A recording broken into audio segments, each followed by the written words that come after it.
여러분, 세상 사는 것이 버겁고 힘들 때마다 나를 아는 것이 중요합니다. 나를 아는 가장 좋은 방법 중에 하나는 나 스스로에게 질문하는 거예요. 하나님이 나를 왜 이곳에 불러주셨지? 하나님이 나를 왜 예수 믿게 하시지? 하나님이 나에게 내 인생 가운데 무엇을 원하시지? 이것을 스스로에게 질문하고 답을 찾아가는 거예요.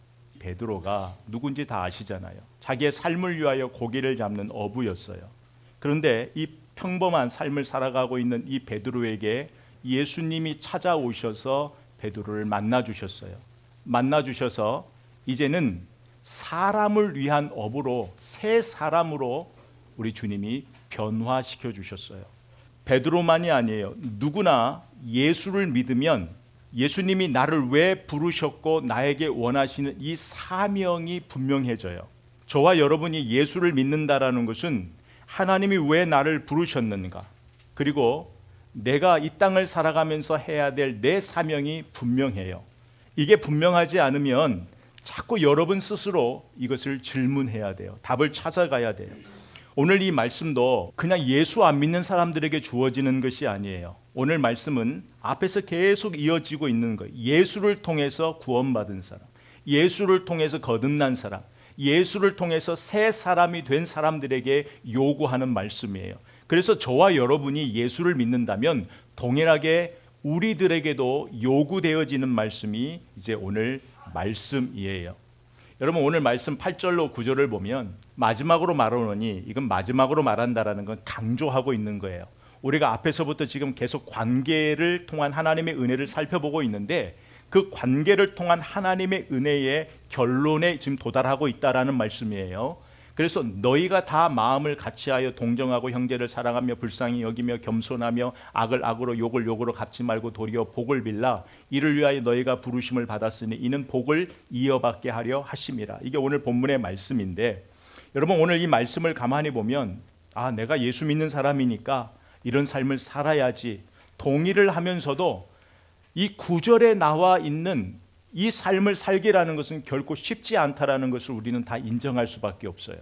그러면 왜 우리가 예수를 믿는데도 이 9절의 삶을 살지 못하는 것은 이 말씀이 내 안에서 변화를 일으키지 못했기 때문에 그래요. 말씀의 능력이 없어서가 아니에요. 이 말씀이 나를 변화시켜야 되는데 아직 내가 거기까지는 가지 못한 거예요. 악을 악으로 욕을 욕으로 갚지 말고 도리어 복을 빌라라는 것은 우리가 하나님의 말씀을 보면 막 은혜가 되고 기대가 되고 힘이 되는 말씀이 있어요. 말씀만 읽어도 힘이 돼요. 그런데 어떤 말씀은 불편하고 피하고 싶고 건너뛰고 싶은 말씀이 있어요. 그러니까 오늘 본문도 그 중에 하나예요. 근데 우리가 생각해 보면 베드로가 누구예요? 분명히 제자로서 부르심을 받고 누구보다도 분명한 사명을 받았어요. 그럼에도 불구하고 제자가 된 베드로의 첫걸음을 보면 쓰러지고 넘어지고 예수님을 잡으러 온 대제사장의 종의 귀를 칼로 쳐버리고 그의 혈기가 왕성한 자였어요. 그런 베드로가 지금 이 말씀으로 권면을 한다라는 것은 그동안에 누가 예수 그리스도가 베드로를 이런 사람으로 바꾸어 놓으셨다라는 거예요. 그렇다면 오늘 저와 여러분도 내가 이 9절의 말씀 자신이 없어, 우리가 우리 자신을 보면 그런데 베드로를 베드로답게 만들어 주신 그 주님께서 저와 여러분도 이렇게 만들어 주실 거라는 기대를 가지고 이 말씀을 보기를 원합니다. 여러분, 어떤 상황에도 축복하는 삶은요, 내 내면의 변화를 통해서 시작해요. 아까 제가 말씀드렸잖아요. 왜 우리가 말씀을 읽는데 동의하는데 그 말씀이 나의 삶을 지배하고 다스리지 못하는가? 그 말씀으로 인하여 내가 왜 변화된 삶을 살지 못하는가? 그것은 여러분 오늘 8절의 말씀을 보면 마지막으로 말하노니 너희가 마음을 같이하여 동정하며 형제를 사랑하며 불쌍히 여기며 겸손하며, 앞에서부터 계속 지금 이어지는 말씀이에요. 우리가 앞에서 봤죠? 질서를 따라 순종하라고 계속 우리에게 요구하고 있잖아요. 이유는 단 하나예요. 이유는 뭐예요? 하나님의 뜻을 위해서, 예수님이 하셨던 것처럼. 그리고 하나는 영혼을 위해서. 우리가 하나님의 뜻과 영혼에 대한 마음이 없으면 결코 이 삶을 살아낼 수 없다라는 거예요. 여러분, 지금도 그렇지만 한때는 유독 이 doing이 중요한 게 아니라 뭐가 더 중요하다고 들었죠? being, 존재가 중요하다. 그 얘기를 많이 들었단 말이에요. 오늘 말씀이 딱 그 말씀이에요. 우리는 항상 생각하면 우리가 무엇을 해야지, 예수 믿는 사람은 이렇게 살아야 돼, 이렇게 살아야 돼, 이렇게만 배워오면 실망할 수밖에 없어요. 왜? 우리는 그렇게 살아갈 힘이 없는데 말씀을 들어도 은혜가 안 되는 거예요. 그래서 우리가 지금 이 9절의 말씀에 집중하는 것이 아니라 어디로 돌아가야 돼요? 8절의 말씀으로 집중해야 돼요. 이 8절의 말씀이 우리 안에 이루어져야 돼요. 이 8절의 말씀이 우리의 삶을 변화시켜 놔야 돼요. 우리의 마음을 변화시켜야 이 9절의 그 삶을 살아갈 수 있는 힘을 공급받을 수 있다라는 거예요. 그래서 9절과 같은 어떤 상황에서도 복을 비르래요. 악을 악으로 욕을 욕으로 갚지 말고 도리어 복을 빌라. 이 말씀은요, 결국은 이 축복하는 삶은 8절, 이 8절의 말씀이 없으면 내 안에서 이루어지지 않아요. 8절의 말씀은 우리가 누구인지를 잊지 말라는 거예요. 우리가 누군가를 사랑하는 일에 좀 실패했어요. 우리가 누군가를 품는 것에 실패했어요. 이것은요, 우리가 자꾸 어떤 일에 실패한다면, 내가 말씀대로 살려고 하는데 실패한다면 상황이 문제가 아니에요. 사람이 지금 문제가 아니에요. 문제는 내 내면이 그걸 살아낼 수 있는 힘이 없어서 그래요. 근데 그 힘은 어디서부터 오냐면 이 8절에서부터 오는 거예요. 5개의 원리가 여러분 안에 잘 정리가 되어 있어야 돼요. 오늘은 지금 전체를 이야기하는 시간이기 때문에 이 하나하나를 제가 해석하지는 않고 본문에 필요한 것만 간단하게 이제 설명을 할 거예요. 첫 번째, 다 마음을 같이 하여. 이게 뭐냐면 한 마음을 품으라는 거예요. 사도행전 4장 32절에 보면 한 뜻, 한 마음을 품으래요. 로마서 12장 16절에 보면 같은 마음. 여러분, 한 번은 우리가 다 같은 마음 품을 수 있어요. 그러나 지속적으로 같은 마음을 품을 수는 없어요. 우리는 못 품어요. 왜? 달아온 환경이 달라요. 성향이 달라요. 성격이 달라요. 우리는 하나가 될 수 없어요. 근데 온전히 우리가 하나 될 수 있는 것은 뭐냐면 우리가 같은 곳을 바라볼 때, 같은 곳에 서로 다른 우리가 마음을 둘 때에, 그때만 우리가 하나가 될 수 있다라는 이야기를 하고 있어요.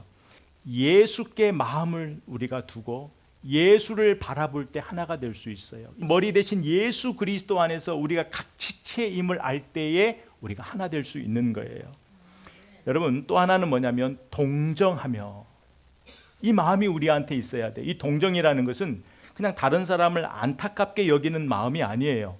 여기서 동정한다라는 것은 그 사람의 상황으로 내가 들어가는 거예요. 그 사람의 상황으로 들어가서 그 사람이 지금 느끼고 있는 그 느낌을 그대로 내가 함께 나누는 거예요. 그 사람의 고통의 자리로 들어가서 그 사람이 겪고 있는 그 삶을 같이 느끼는 거예요. 공감하는 거예요. 히브리서 4장 15절에 보면 예수 그리스도는 우리의 연약함을 동정하시는 분이라고 나와 있어요. 여러분, 예수님께서는 하나님이신데 하나님이신 예수님이 우리를 바라보신 거예요.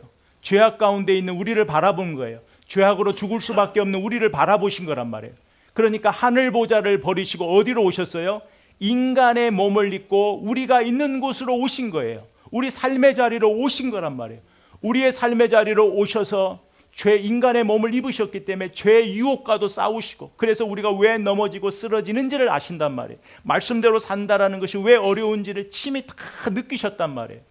우리의 삶의 자리로 오셔서 우리의 모든 것을 공감하시고 우리를 이해하시고 우리를 위하여 십자가에 죽으셨어요. 이 마음은 또 이렇게 이야기하죠. 우는 자들과 함께 울고 웃는 자들과 함께 웃어야 되는 거예요. 슬픔 당한 자와 함께 슬퍼하고, 고린도전서 12장 26절에는 만일 한 지체가 고통을 받고 있으면 모든 지체가 함께 고통을 받고, 한 지체가 영광을 얻으면 모든 지체가 함께 즐거워하느니라. 이게 동정하는 마음이에요. 그래서 로마서 12장 15절에 즐거워하는 자들과 함께 즐거워하고 우는 자들과 함께 울라. 그러니까 동정은 다른 게 아니에요. 함께 울어주고 웃어주는 것, 같이 나누는 거예요. 우리 가끔 이 부분에 실수하는 게 그런 이야기를 할 때가 있어요. 내가 틀린 말은 안 해. 맞는 말인데 듣고 보면 기분이 상할 때가 있어요. 틀린 말은 아니에요.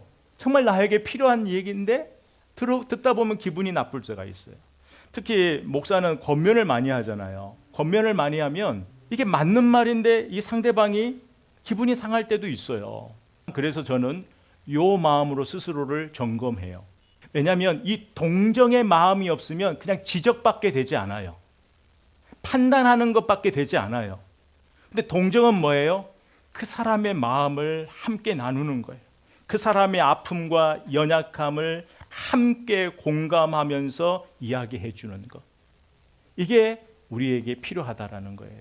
또 하나는 형제를 사랑하며, 이 형제를 사랑한다라는 것은 이 형제라는 게 뭐냐면 예수 안에서, 예수의 사랑 안에서 하나가 되었다라는 거예요. 한 형제를 사랑한다라는 건 피를 나눈 형제처럼 예수의 그 사랑 안에서 한 가족이 된 것처럼 형제를 사랑하는 것. 또 하나는 불쌍히 여기는 것. 불쌍히 여기는 것은 자비의 마음이죠. 자비를 베풀라라는 거예요. 이거는 하나님이 나를 바라보는 것처럼 바라보라는 거예요. 상대방을. 예수님이 병자를 고쳐주실 때에 예수님이 그냥 고쳐주신 게 아니라 어떻게 하셨어요? 예수님이 민망히 여기사. 그 민망히 여기사가 무슨 뜻이냐면 상대방의 고충을 그대로 예수님이 받아들이셔서 느끼신다란 말이에요. 애간장 녹는다, 탄다라는 거 알죠? 창자가 타듯이. 이게 바로 불쌍히 여기는 거예요.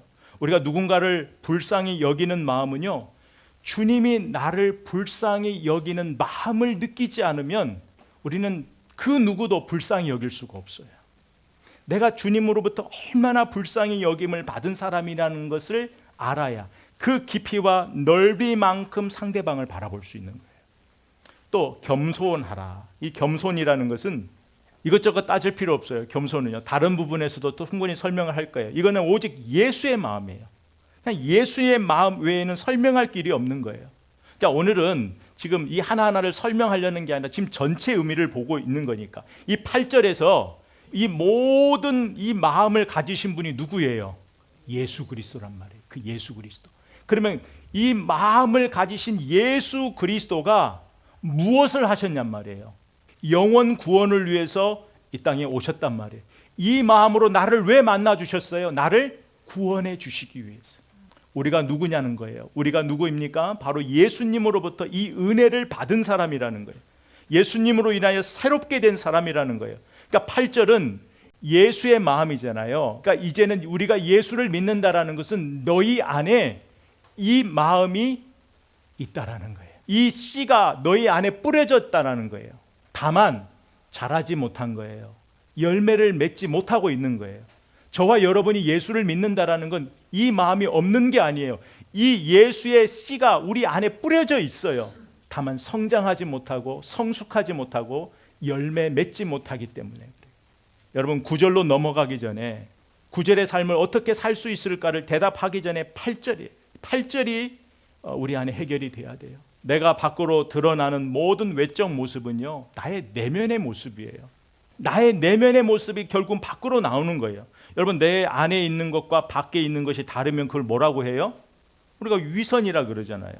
오늘 말씀은요 9절로 넘어가기 전에 8절에 이 예수 그리스도가 나를 만나 주셨고 이 예수 그리스도의 성품이 내 안에 씨 뿌려져 있다. 이것을 인정해야 돼요. 이걸 인정하는 사람이 결국 다음 구절로 넘어갈 수 있어요. 다음 보면 그러면 이제는 축복하는 삶은 주님과 관계를 통해 유통이 돼요. 흘러가는 거예요. 여러분 9절에 악을 악으로 욕을 욕으로 갚지 말고 도리어 복을 빌라. 이게 뭐예요? 부당한 일을 당했다고 손해를 보았다고 보복하는 마음을 갖지 말라는 거예요. 이걸 좀 쉽게 이야기하면은 누가 나에게 친절하지 못한 어투로 얘기를 했어요. 그러면 퉁명스럽게 반응하지 말라는 거예요. 여러분 이 말씀은요 그렇다고 해서 악한 자, 악한 일을 하는 자를 그냥 지나치라는 얘기도 아니에요. 이게 더 무서운 얘기예요. 성경은 우리에게 뭐라고 하냐면 너희가 친히 원수 갚지 말고 사랑하는 자들아 원수 갚는 것이 하나님께 있는 거예요. 그러니까 하나님께 맡겨버리라는 거예요. 하나님 손에 맡겨버리라는 거예요. 이 감정, 이 부당한 감정, 억울한 감정은 하나님께 맡기라는 거예요. 로마서 12장 14절에 보면 너희를 박해하는 자를 축복하라. 축복하고 저주하지 말라. 너희는 이 마음을 품으라는 거예요. 나머지는 공의로운 내가 알아서 하겠다라는 거예요. 그래서 여러분, 선으로 악을 이기는 것은 그 상대방에 대하여 복을 빌어주는 거예요. 이게 선으로 악을 이기는 거예요. 여러분, 처음부터 그 사람이 사랑스러워서 기도하는 게 아니에요. 사랑하는 마음이 없어요. 그래도 기도할 수 있는 것은 그 마음을 누가 하나님 아니면 바꿔줄 사람이 없어요. 그 사람이 사랑스럽고 우리가 그렇게 넉넉한 사람들 아니에요. 제가 전에 저도 살면서 부당한 일을 많이 좀 당했는데 그때마다 아는 게 있으니까, 목사니까 배운 게 있으니까 기도했어요. 기도했는데 마음은 편하진 않죠. 그런 척은 할 수 있지만 여전히 힘들더라고요. 그런데 시간이 지나니까 그 사람이 별로 미흡지가 않아요. 그 사람이 사랑스러워서가 아니에요. 아직 그 단계도 안 갔어요. 아직까지도 시간이 지나도 사랑스럽지 않은데 무슨 마음이 드냐면 그냥 불쌍한 마음이 드는 거예요. 그 영혼도 나처럼 주님의 도움이 필요한 거예요. 불쌍히 여기는 마음은 힘이 필요하다라는 걸 알게 된 거예요. 여러분, 용서에도 시간이 필요해요. 여러분, 상처 나면 병원 가면 꼬매지요. 피는 안 나요. 지혈은 됐어요. 아물었어요. 그런데 안에서부터 새살이 나온 데는 뭐가 필요해요? 시간이 필요해요. 여러분, 똑같은 원리예요. 우리 마음이 회복되는 데는 시간이 필요한 거예요. 우리가 누군가를 용서한다라는 건 우리 마음이 넉넉해서가 아니에요. 서로 보복하고자 하는 그 악순환, 서로 보복하고 싶은 그 악순환을 너에게서 끊어버리라는 거예요. 그 사람이 사랑스럽고 용서하고 싶어서 기도하는 게 아니라 이 악순환을 내가 안 끊으면 계속 돌아오니까. 우리 주님은 그 악순환을 네가 끊어 주었으면 좋겠다라는 거예요. 무엇을 통해서? 기도를 통해서. 여러분, 내 힘으로 하는 것 아니에요. 그냥 정말 마음에 원하지 않아도 그냥 하나님 말씀에 순종하는 것으로부터 시작을 하는 거예요. 그 한 영혼을 불쌍히 여기는 마음은 숨길 수가 없어요. 어느 순간 그 영혼이 불쌍하게 보여버리면 그 마음은 겉으로 드러나는 거예요. 무엇을 통해서? 복을 비는 기도. 그래서 악을 악으로 욕을 욕으로 갚고 싶은 마음을 멈추라는 거예요. 밖으로 드러내지 말라는 거예요. 네 속 안에서는 애타고 불타듯이 분노가 일어나도 밖으로 나오기 전에 네 안에서 멈추라는 거예요. 네 마음에 일단 멈추라는 거예요. 시간을 가지라는 거예요. 여러분, 복을 빌라라는 것은 똑같은 거예요. 그가 주님이 필요한 사람이에요. 주님이 아니면 절대 고쳐지지 않아요. 로마서 12장 14절을 아까 우리가 봤죠. 너희를 박해하는 자를 축복하라. 축복하고 저주하지 말라. 여러분, 우리가 때로는 악한 일을 하고 정당하지 못하는 일을 할 때에 나서야 할 때가 있어요. 말해야 될 때가 있어요. 성경은요, 전체를 이야기해요. 성경 전체를 봐야 돼요. 권면해야 될 때가 있어요. 그런데 그 부당하고 악한 것을 내가 이야기할 때라도, 때로는 판단할 때라도 그 마음에 어떤 마음을 품지 말라는 거예요? 보복하고 싶은 마음, 저주하고 싶은 마음, 이 저주하고 싶은 마음을 품지 말라는 거예요. 때로는 훈계를 해야 될 때도 있어요. 그렇죠? 여러 가지 방법을 통해서 말해야 될 때가 있어요. 그러나 내 마음의 동기가 악하지 말라는 거예요. 주님은 우리에게 때로는 무겁고 버거운 말씀을 하시는 거예요. 이거 정말 쉽지 않아요. 하지만 그것을 우리 주님은 항상 이겨낼 수 있는, 하나님 말씀을 보면 참 좋은 게 뭐냐면요, 힘들고 버거운 말씀을 주시는데 앞뒤를 잘 보면 우리가 낙심하지 않을 안전장치를 다 해주셨어요. 오늘 말씀도요, 요 한 절 9절만 보면 얼마나 마음에 낙심이 되는데 그 9절 후반절 보면 다시 한번 우리를 위로하고 격려하셔요. 그래서 여러분이 결단해야 돼요. 축복하는 삶은 내가 사는 이유가 돼야 돼요. 여러분, 누군가를 축복한다라는 것은요, 내가 복받은 사람이라는 것을 스스로 증명하는 거예요. 내가 복받은 사람이라는 걸 기억할 때 누군가를 축복할 수 있는 거예요. 악을 악으로 욕을 욕으로 갚지 말고 도리어 복을 빌라? 그렇게 말씀했죠? 부담되죠. 우리 못해요.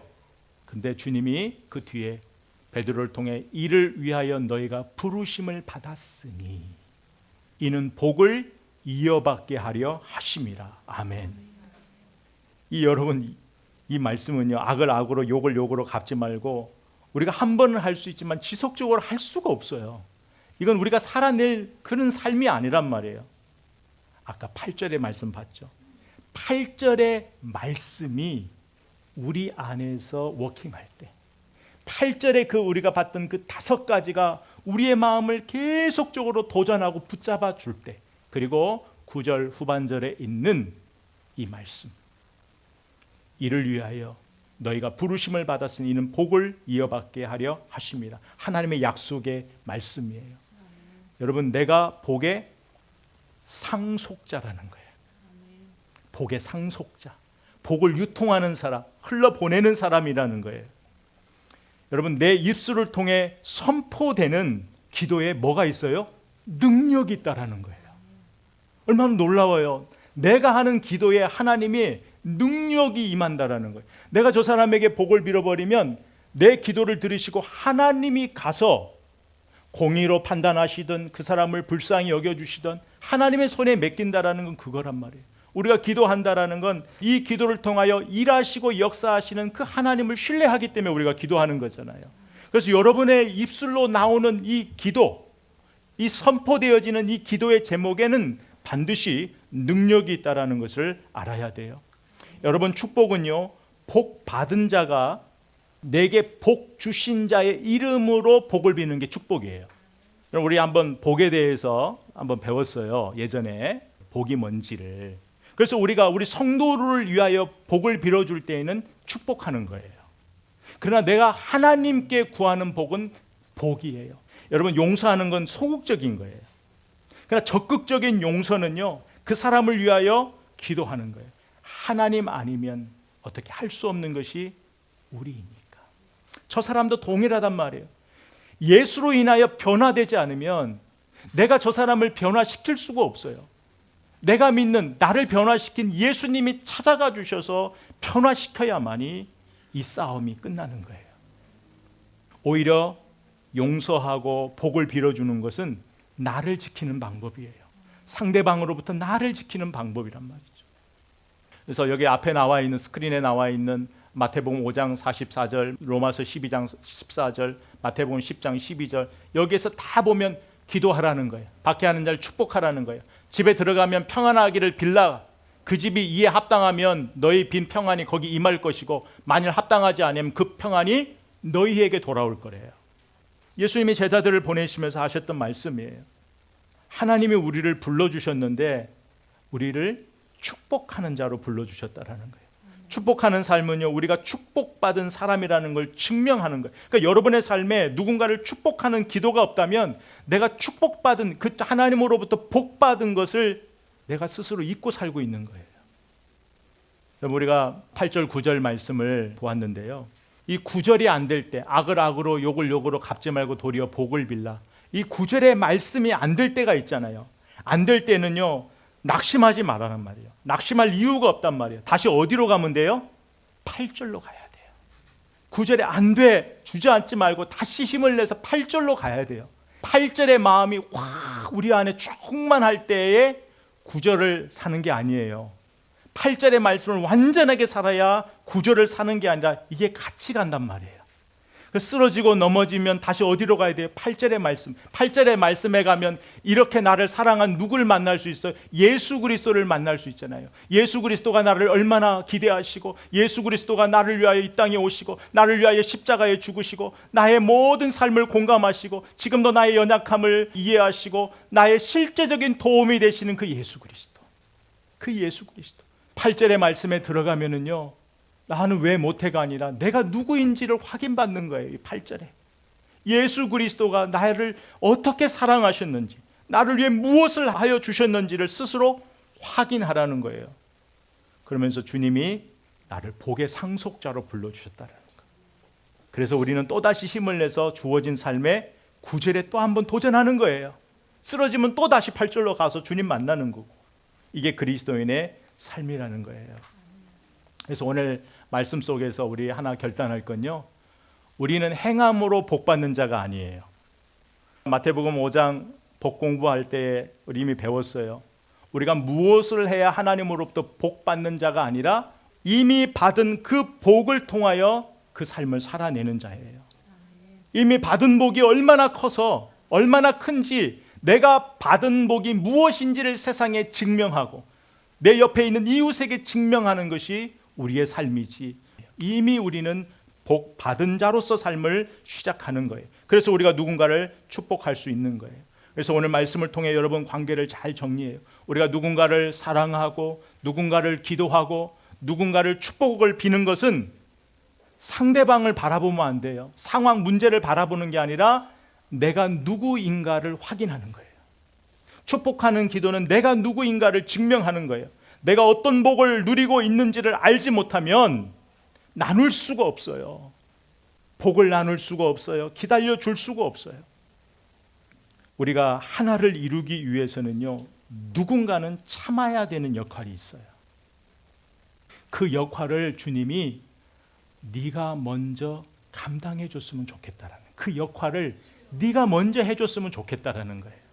오늘 이 말씀을 들었어요. 우리 주님이 오늘 말씀을 통해서 이 서로 보복하고 싶은 마음, 악한 마음, 선하지 않는 마음, 이 마음을 누군가는 참아야 돼요. 누군가는 참아야 이 싸움이 끝나거든요. 근데 그 참는 역할을 네가 해줬으면 좋겠다. 여러분, 이 삶이 버겁고 힘들 때에 다시 한번 상황과 그 사람을 바라보지 말고 8절, 주님이 나를 어떤 마음으로 바라보고 계셨는지, 주님이 나를 어떤 마음으로 사랑해 주시고 이해해 주시고 동정하시고 공감해 주시고, 이 마음으로 주님께 나아가야 돼요. 거기서 주님을 만나는 거예요. 주님의 마음을 만나는 거예요. 거기서 기도하는 거예요. 그러면서 주님, 그도 나처럼 불쌍히 여겨달라고, 그도 나처럼 주의 사랑이 필요하다고, 그에게 사랑의 마음을 주시라고 겸손하게 주님께 기도하는 거예요. 여러분, 거기서 우리가 내가 어떤 복을 받았는지, 어떤 복을 누리고 있는지, 주의 이름으로 누군가를 축복한다라는 것은요, 하나님 나라를 위하여 내가 어떤 역할을 하고 있는지 자부심을 가져야 돼요. 하나님의 큰 나라를 이루기 위하여 여러분의 자녀, 부모 이런 걸 다 떠나서 내가 누군가를 위하여 참고 축복하는 기도를 하고 있다는 것은 하나님 입장에서 보면 하나님 나라를 이루는데 굉장히 중요한 역할을 하고 있는 거예요. 하나님이 우리를 그렇게 바라보시는 거예요. 그래서 한 주간도 우리 때로는 힘들어요. 힘들지만 주님 오실 때까지 우리가 이 마음으로 좁은 길, 십자가의 길, 예수의 길을 주님과 함께 걸어가는 그런 복된 한 주간 되기를 주의 이름으로 축복하고 선포합니다.